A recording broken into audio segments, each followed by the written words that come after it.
The lack of affordable housing is a problem affecting more and more communities all across Montana, and we've been reporting on that. The problem is not escaping the attention of the state legislature.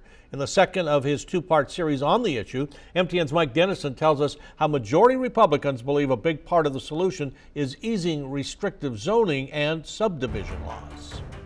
As housing costs escalate across Montana, in cities big and small, just about everyone agrees on one point. There's a severe shortage of available homes and apartments. For Republicans at the legislature, that means looking for ways to accelerate the supply, including at least a half dozen bills to restrict or roll back zoning or other local rules for builders and land developers. I think we're getting a little bit overreach on a lot of those different zones. Zoning was set up to promote safety, health, and public welfare. Now it's kind of being used to basically separate people at times by economic status. Senator Hertz sponsored a bill to restrict local zoning on accessory dwelling units, which are apartments within homes or smaller units on lots that already have homes. But that bill, strongly opposed by cities, died last week. Yet he also has a bill to narrow the scope of local review for housing subdivisions.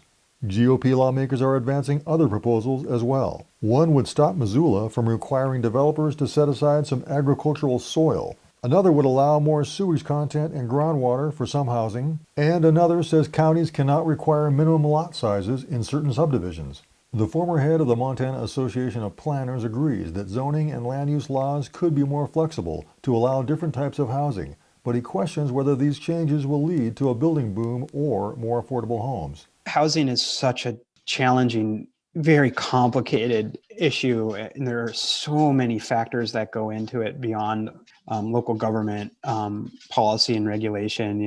I don't think the reforms that we're seeing will do much to increase the supply of housing. An attorney for a leading environmental group, which opposes the bills, says they're primarily to benefit builders, not those looking for affordable homes. What they're trying to do is make it easier for developers to put up houses as fast as possible. There's no guarantee that they're going to pass any cost savings on to consumers.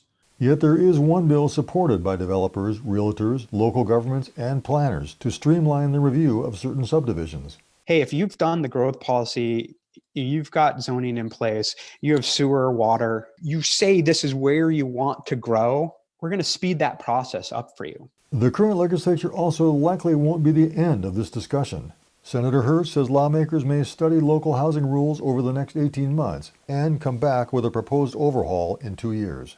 Many of these bills are likely to pass and become law, perhaps giving us a mini preview of what comes next. In the meantime, however, it doesn't look like housing prices are getting any cheaper.